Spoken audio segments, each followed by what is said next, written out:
there's so many stereotypes that I wanted you to debunk that, Noura obviously debunked a lot of the misinformation about apartheid. And I realized that an easy way maybe to do this is that, luckily, thank God for small favors, Netanyahu went on Bill Maher the other day, which gives us a great opportunity because between the two of them, they just regurgitated all this propaganda. So if it's okay with you, I thought we could watch some of that and respond to it. I know. Let me get my sick bag. I'll be right back. I know. I was going to say, yeah. I hope you haven't eaten too much today. Yeah. I just want to read a few quotes from American congressmen, Congress people rather, just to show that Kanye West's comment is not really out of order with some things that are said by people in more official positions. So he's not going to name them, but he's quoting Rashida Tlaib, Ilhan Omar, and I believe the last one is AOC. Mm-hmm. Here's one. Israel has hypnotized the world. May Allah awaken the people and help them see the evil doings of Israel. 10 years ago, if you read that to me, I thought that would be from Hezbollah. That's an American congressperson. Another American congressperson says the reality of Israel's apartheid government, goes on to say the occupation and ethnic cleansing Palestinians live with every day. Another one says Israel targets media sources so the world can't see Palestinians being massacred. I have three questions for you. Are you massacring Palestinians? Are you ethnic cleansing? And are you an apartheid state? No, no, and no. I mean, these are all ridiculous charges against the one democracy in the Middle East. The one democracy that upholds human rights, that defends freedom, and is America's best ally. So I think these people should wake up to reality, but I think that's a far too great a hope. It's not going to happen. We just have to defend ourselves against these people because they purvey lies. You ever hear? So what is your response to this claim? Because I hear this all the time, which is that Israel is the only democracy in that region. Israel is not a democracy by any stretch of the imagination. Israel is a brutal apartheid regime that gives privilege to Jewish people over Palestinians. It's not a democracy, not even by a long shot. I mean, if you look at the conditions of, even Noura touched on this too, the conditions of citizens of Israel who are Palestinians they're so appalling. They're so horrific. The racism, the systemic racism is so horrific. The discrimination, the systemic discrimination, the racist discourse by politicians, by the press, by people in the street. I mean, people you meet, every day, is so unapologetic. To call Israel as a democracy is an absolute joke. I mean, it would be a joke if it wasn't so absolutely horrifyingly tragic. You become an apartheid state. The critics of Israel here in America and some in your own country talk about the fact that Israel is kind of a population time bomb, and that if 51% of Israel would become Arab, because you do have Arab citizens who are actually treated better in Israel with more rights and more freedoms than they are in their own and other Arab countries. Okay, that's another thing, that argument. So Israel, you live better Arabs in Israel are treated better than they'd be treated in other countries. I don't even know what that means. I mean, yeah. I mean, I don't even know what that means. I mean, this is absurd. The reality of Palestinians, whether they're citizens or not citizens, is so horrific under the apartheid regime that I don't even know what they're talking about. It's one of these, it's one of these claims that's thrown out there, like Israel is a democracy, that nobody ever asks any, it's like, okay, that's what it is. Bumper sticker, and we move on. Right. It's a kind of Bill Maher discourse. It's not. Right. It's complete nonsense. It means nothing. If 51% of Israel became Arab, then you would have to become an apartheid state. Is that something that you think about as much as your critics do?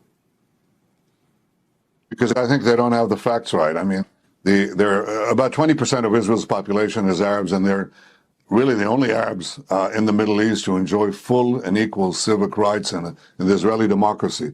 And I've also made it an effort to incorporate them in the tremendous success story that is Israel. And I'm happy to see that is happening. But the demographic balance is maintained. The most important thing is the democratic balance is maintained, because everyone has a right to be part of the Israeli democracy and the Israeli success story. I don't think that's a real issue. I think it's a bogus charge, and especially a bogus charge that's coming from the Palestinians, who oppress gays, oppress women, and are in league with Iran, which is tormenting its citizens, suppressing women there. And if I have to say anything, the place where they should direct their fire is at the Iranian regime, and they should support the brave women of Iran that are showing the world what courage is. That's where it is, and that's where I am. I'm supporting the people of Iran who are standing up to real courage. Palestinians should be mad at Iran, not Israel. Well, let's backtrack. He said something which is also one of these mantras that needs to be corrected, and that is that Arabs make up 20% of the population.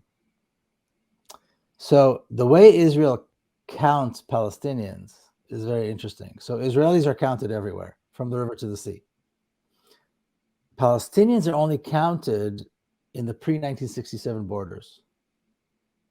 And so if you only count those Palestinians, which is about less than a third of the population of Palestinians, then it's easy to do that kind of a math. But there are Palestinians, there's about 2 million Palestinian citizens of Israel. There are over 2 million Palestinians in the Gaza Strip. There are about 3.5 million Palestinians in the West Bank, in what used to be the West Bank. So among the citizens of Israel that are counted, again, only those who live in the pre-67 borders, that's 20% perhaps. But Israel governs, all the Palestinians. It's just that they categorize them different. But it's interesting that Israelis can live anywhere and are counted. Palestinians are only counted if they live in these other bound borders, the pre-67 borders. Right. And again, this notion that somehow Palestinians are free and equal and enjoy the success story of Israel is an absolute lie. It is an absolute lie. I can tell you stories upon stories of Palestinians. Nura talked about the Naqab in the south. 300,000 Palestinians living in abject poverty. Half of them in towns that are not even recognized, so they don't get anything, even a little bit of services that the ones who are recognized get. And in the Naqab, some of the Israelis enjoy some of the highest standard of living among the kibbutzim and the cities in the Naqab. Israelis enjoy the highest standard of living in the country, and Palestinians who live there are the poorest of the poor. In the city of Lid, Tel Aviv airport is actually on the occupied city of Lid. It's near Tel Aviv. 40% of the population are Palestinians. There is no housing. There are no roads in their neighborhoods. There's no trash collection. There's no water supply. There's no electricity supply. And we're not talking about a handful of people. We're talking about, in each one of these places, we're talking about hundreds of thousands of citizens of Israel, and then you can go on and on and on, all the different areas and how they're counted and how they're treated, and which precise bureaucracy deals with them, and so on and so forth, in a way that makes it clear that they are not part of this, what he called this great success of Israel. So they will build housing, they will build, just again, in the city of Lid, it's a mixed city. 40% of the population are Palestinians. The Palestinian neighborhoods, the ones that have roads, have no sidewalks. Except for the older ones, perhaps, that existed before the state. But that's one of the things you see in the differences between Israeli neighborhoods and Palestinian neighborhoods in what they call mixed cities. There are no sidewalks, there are no parks, there are no playgrounds. It goes on and on and on. It's horrific. There is no planning when they plan the cities. When you talk about city planning, there is no planning for the Palestinian neighborhoods within the cities. Not to mention job discrimination. Housing discrimination. It goes on and on and on and on. It's a complete, and it's a cruel lie, because it's evident. It's not like you can hide it. It's across the street from where Israelis live. He definitely engages in some nice pink washing there, right? Which is one of Israel's favorite. Of course. pastimes. When they bomb Gaza, they make sure not to bomb the gays and the women. Right. Exactly. Yeah, they're very careful. Yeah, they center men and who they kill. Okay, so what about a two-state solution? This is something we've heard for decades, that this was the hope of the problems that are so entrenched in the Middle East, a two-state solution. But now that there are settlements of Israelis that are numbering close to 700,000 in the West Bank and Jerusalem, is that really a realistic solution for the future? Look, the main problem in the Middle East is in the Middle East. I mean, the main problem with Israel and the Palestinians are not the settlements. It's the persistent Palestinian refusal to recognize a Jewish state in any boundary. And I would tell you that there's another problem that people always said, you know, you really have to solve the problem with the Palestinians before you can get peace with the broader Arab world. Now, understand that the Palestinians constitute about 1% of the Arab world. So you can't get to the 99% unless you solve the 1%. The problem with that was that the Palestinians don't want peace. They don't want a peace with Israel. They want a peace without Israel. They don't want a state next to Israel. They want a state instead of Israel. So for the last quarter of a century, they put a veto on having any more peace treaties between Israel and the Arab states. We had peace with Egypt, peace with Jordan, and then nothing for 25 years. I said, look, the way to get the peace is to go to the 99%, and then we'll get back to the 1% and see if we can get, stop this Palestinian rejectionism of a Jewish state. And people said it couldn't be done. I mean, John Kerry said you can't do that. And he got standing ovations when he said that. Well, I thought differently. So I went to the Arab states, and within 4 months, we had 4 peace treaties with 4 Arab states, with the United Arab Emirates, with Bahrain, with Morocco, and with Sudan. And I think this is the way to go. We can complete the expansion of this peace. And if I'm elected in a few weeks, I intend to do that, solve the Arab-Israeli conflict with a broader Arab world, and then see if we can get some headway with the Palestinians for a realistic solution that we can both live with. And when I say live with, I mean not die with, but live with security and with peace. And I think it can be done. So what do you say to that? Palestinians don't want peace. Well, first of all, I want to start with what he said at the end, the issue of security and safety. There is no security and safety for Palestinians, and I think that's really important. I think what we've seen historically since the State of Israel was established, but particularly the world has been paying attention since Shireen Abu Akleh was assassinated. There is no safety. There's no one guaranteeing the security and the safety of Palestinians. Palestinian blood is cheap. Palestinian lives are cheap.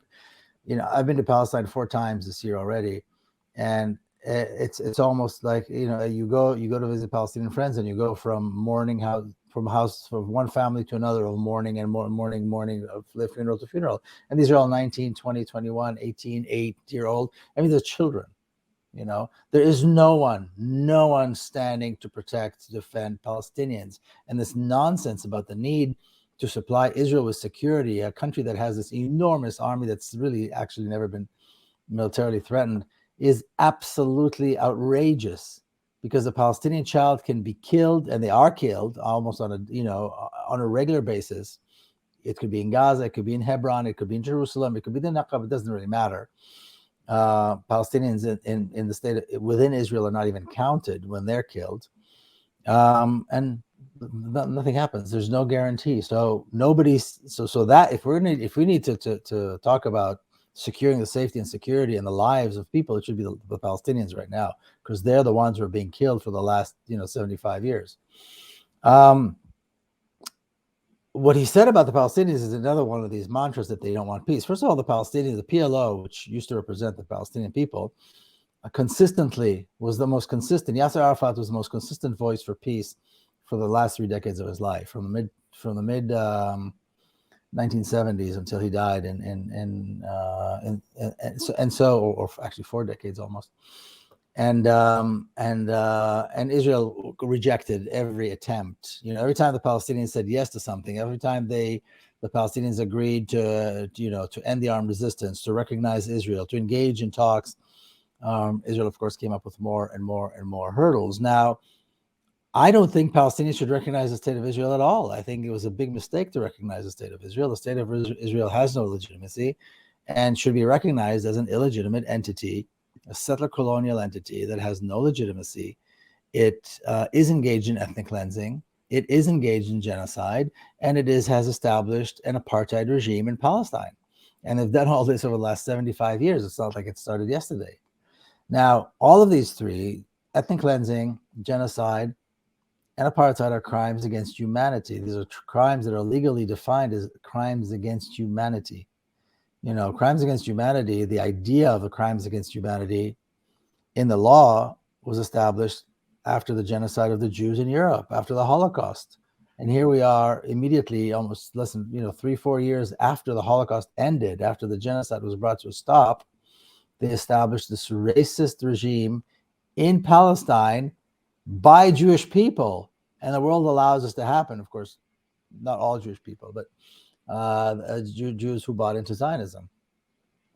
And so it's outrageous. It's absolutely outrageous that anybody would demand that Palestinians recognize this, that Palestinians accept this. There should not be a state of Israel. Now, it's nothing to do with killing Jews. So before all the Zionists jump up and down and say Miko wants to kill Jews, there is nobody talks about that. The only ones who talk about Jews leaving are Zionists because they don't want to live. And even Yossi Beilin said this in this one interview, and I've heard kind of these, liberal Zionists say this many, many times. We're not interested in living in a country that's not called Israel. Well, then fine. There are lots of other countries around the world, but right now you chose to come to Palestine. You chose to colonize an Arab country in the middle of the Arab world. And if you don't like living with Arabs, then perhaps you need to go somewhere else where there are no Arabs. But you can't live in an Arab country, which is what Palestine, has been for a very long time, and say, well, we don't want to live with Arabs. We want to be living in Israel. And that's precisely what the problem is. But I think if we're talking about justice, if we're talking about realism, if we're talking about a way in which Palestine can survive, including the Israelis and the Palestinians who live within it, it's only through a democracy, a one person, one vote, free Palestine, free liberated Palestine, going back to being Palestine, which is what it was for thousands of years before this, this illegitimate occupation took hold 75 years ago. 75 years historically is not a very long time. And so we need to rid Palestine of this curse and bring it into and transform it into a real democracy with equal rights, and then immediately engage in and find the mechanisms or put mechanisms in place to allow the refugees to return. Is not inside out. First solve the rejectionist 1%, but go to the 99% who realize that Israel is their ally in technology, their ally in solving the water problems, the energy problems, the medical problems, on the one hand, and also protect them against Iran. That's where you really have the breakthrough. And I write about it at some length in my book, how we got the Abraham Accords, how we changed things around. And the people who are talking about going into the Palestinian rabbit hole, basically, you're going to wait another quarter of a century before anything moves. I don't want to wait a quarter of a century. I want to solve the Arab-Israeli conflict and then solve the Palestinian-Israeli conflict in that order.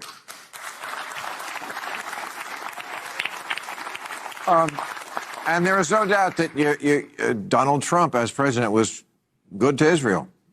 Got the capital moved to Jerusalem, which had been on the table for a very long time. And these accords that you mentioned happened into that administration.